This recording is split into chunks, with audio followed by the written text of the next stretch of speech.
नमस्कार साथियों, आज है 2 जुलाई और इस सेशन में इंपॉर्टेंट करंट अफेयर्स कवर करते हैं। तो चलिए सेशन स्टार्ट करते हैं। उससे पहले वीडियो लाइक कर दीजिए और अभी तक चैनल सब्सक्राइब नहीं किए हैं तो जल्दी से चैनल सब्सक्राइब कर लीजिए। आइए देखते हैं आज का इंपॉर्टेंट करंट अफेयर्स। तो फर्स्ट क्वेश्चन है, who has sworn in as the new chief minister of Maharashtra after resignation of Uddhav Thackeray. यानी कि उद्धव ठाकरे के रेजिग्नेशन के बाद महाराष्ट्र में न्यू सीएम के रूप में किन्होंने स्वर्ण लिया है वो पूछा जा रहा है। तो ऑप्शन आपके सामने है, अगर करेक्ट आंसर पता होगा तो कमेंट सेक्शन में जरूर कमेंट कीजिएगा। तो देखिए, ऑप्शन ए है देवेंद्र फडणवीस, ऑप्शन बी है एकनाथ शिंदे, ऑप्शन सी है सुनील प्रभु और ऑप्शन डी है शरद पवार। तो अगर करेक्ट आंसर का बात करें तो करेक्ट आंसर क्या आ जाएगा, ऑप्शन बी एकनाथ शिंदे। एकनाथ शिंदे ने क्या किया है, न्यू चीफ मिनिस्टर के रूप में शपथ लिया है महाराष्ट्र के उद्धव ठाकरे के रेजिग्नेशन के बाद। आइए इससे रिलेटेड कुछ इंपॉर्टेंट पॉइंट पढ़ लेते हैं। तो देखिए, इंपॉर्टेंट पॉइंट यहाँ पे दिया गया है कि जो शिवसेना के रेबल लीडर हैं एकनाथ शिंदे, उन्होंने महाराष्ट्र के सीएम के रूप में शपथ लिया है, जबकि BJP leader Devendra Fadnavis as a deputy CM शपथ लिए हैं। ठीक है, महाराष्ट्र गवर्नर, देखिए जो महाराष्ट्र के प्रेजेंट गवर्नर कौन है, तो महाराष्ट्र के प्रेजेंट गवर्नर भगत सिंह कोश्यारी है, उनके प्रेजेंस में इन लोगों ने क्या किया, शपथ लिया। ठीक है, और ये कब हुआ है, तो जो उद्धव ठाकरे थे जो सीएम महाराष्ट्र के, उनके रेजिग्नेशन के बाद लिया गया है, क्योंकि उनके पार्टी के बीच में कुछ इंटरनल रेवोल्यूशन हो गया, उसके वजह से ये सब हुआ। तो अब बढ़ते हैं नेक्स्ट क्वेश्चन की तरफ। नेक्स्ट क्वेश्चन है, PSLV orbital experiment module is associated with which organisation. यानी कि जो PSLV ऑर्बिटल एक्सपेरिमेंटल मॉड्यूल है, जिसको शॉर्ट में POEM बोलते हैं, वो किस ऑर्गेनाइजेशन से जुड़ा हुआ है वो पूछा जा रहा है। तो ऑप्शन आपके सामने है, ऑप्शन ए है DRDO, ऑप्शन बी है इसरो, ऑप्शन सी है हाल और ऑप्शन डी है भेल। तो अगर करेक्ट आंसर की बात करें तो इसका करेक्ट आंसर ऑप्शन बी हो जाएगा इसरो। ये जो PSLV ऑर्बिटल एक्सपेरिमेंटल मॉड्यूल है ये इसरो से एसोसिएटेड है। तो आइए इससे रिलेटेड पॉइंट देखते हैं। तो देखिए यहाँ पे कुछ पॉइंट्स दिया गया है वो देख लेते हैं। तो देखिए, the PSLV orbital experiment module is a platform. ये क्या है, एक प्लेटफॉर्म है जिसका प्रयोग किस लिए किया जाता है, to perform in orbit experiment using a final stage of ISRO polar satellite launch vehicle. जिसका यूज किस लिए किया जाता है, इन ऑर्बिट एक्सपेरिमेंट के लिए किया जाता है, final stage of ISRO polar satellite launch vehicle के तौर पे। ठीक है, इन द PSLV रॉकेट, जो PSLV रॉकेट होता है, first 3 stage fall back into ocean and the final stage PS4 end up as a space junk after launching the satellite into orbit.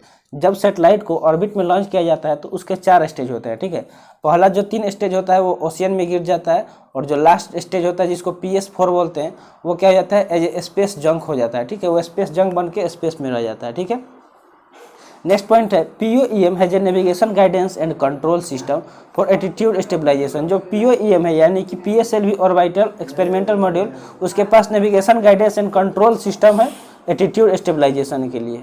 तो I hope इतना चीज़ समझ गए होंगे। बढ़ते हैं नेक्स्ट क्वेश्चन की तरफ। नेक्स्ट क्वेश्चन है, which is the only institution in India to issue electoral bond. कौन सा ऐसा एकमात्र संस्था है जो क्या किया है, इलेक्ट्रल बॉन्ड्स को इशू कर सकता है। तो ऑप्शन आपके सामने, ऑप्शन ए है RBI, ऑप्शन बी है SBI, ऑप्शन सी है नीति आयोग और ऑप्शन डी है CBDT।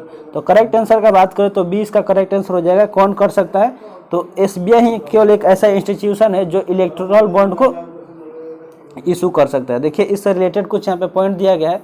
पॉइंट दिया गया, the government has approved the issuance of 21st phase of sale of electoral bond through authorise SBI branch from 1 जुलाई। 1 जुलाई से क्या कर सकता है, जो SBI है वही एक ऐसा ऑथराइज इंस्टीट्यूशन है जो क्या कर सकता है, इलेक्ट्रल बॉन्ड्स को इशू कर सकता है। ठीक है, State Bank of India is the only authorise institution to issue encash electoral bond through its 29 authorise branch. ये अपने 29 ऑथराइज ब्रांच के थ्रू क्या कर सकता है, इलेक्ट्रिकल बॉन्ड को इशू कर सकता है। ठीक है, the electoral bonds are interest free bearer instrument which can be encashed by the party through a bank account within 15 day. यानी कि 15 दिन के अंदर कोई भी मतलब जो पार्टी है वो बैंक अकाउंट के थ्रू क्या कर सकता है, इलेक्ट्रल बॉन्ड को इंटरेस्ट फी बियरर इंस्ट्रूमेंट है जिसको क्या कर सकता है, इनकेस्ट कर सकता है। ठीक है, तो आई होप इतना चीज़ आपको समझ में आ गया होगा। बढ़ते हैं नेक्स्ट क्वेश्चन की तरफ। नेक्स्ट क्वेश्चन है, the union cabinet approve the categorisation of which institution as an international organisation in July 2022। यानी कि जो यूनियन कैबिनेट है उन्होंने क्या किया है, एक कैटेगराइजेशन किया है किस इंस्टीट्यूशन का, एज ए इंटरनेशनल ऑर्गेनाइजेशन जुलाई 2022 में। तो ऑप्शन आपके सामने है, ऑप्शन है international solar alliance, option B है बिम्स टेक, ऑप्शन सी है coalition for disaster resilient infrastructure, और ऑप्शन डी है one sun one world one grid. तो करेक्ट आंसर इसका ऑप्शन सी हो जाएगा, coalition for disaster resilient infrastructure. इसको थोड़ा सा डिस्कस कर लेते हैं। तो देखिए, the union cabinet approve the categorisation of collision for disaster resilient infrastructure as an international organization. जो यूनियन कैबिनेट है उसको उन्होंने क्या किया है कि जो coalition for disaster resilience infrastructure है उसको as a international organization approval दिया है, ठीक है। The cabinet also approve signing of the headquarter agreement. उन्होंने और क्या अप्रूवल दिया है, तो signing of the headquarter agreement with CDRI, यानी कि CDRI का फुल फॉर्म होता है collision for disaster resilience infrastructure for grant of exemption and privilege under section 3। और किसके अंतर्गत किया गया है, तो सेक्शन 3 के of the United nation privilege and immunity act 1947। अब चलते हैं नेक्स्ट क्वेश्चन की तरफ। नेक्स्ट क्वेश्चन है, which Indian organization carried out the maiden flight test of autonomous flying wing technology demonstrator. यानी कि कौन सा इंडिया का वो संस्था है जिन्होंने पहला फ्लाइट टेस्ट कैरिड किया है autonomous flying wing technology demonstrator को। ऑप्शन आपके सामने, ऑप्शन ए है DRDO, ऑप्शन बी है NSIL, ऑप्शन सी है ध्रुव एयर स्पेस, और ऑप्शन डी है पिक्सल स्पेस। तो करेक्ट आंसर इसका ऑप्शन ए हो जाएगा, DRDO, यानी कि defence research and development organization ने क्या किया है, एक maiden flight test of autonomous flying wing technology demonstration को कैरिड किया है, ठीक है। और कहाँ पे किया गया है, तो केरला में किया गया है। यहाँ पे आप साफ साफ देख सकते हैं लिखा हुआ है, ठीक है। सॉरी, कर्नाटका में किया गया है, नॉट केरला, ठीक है।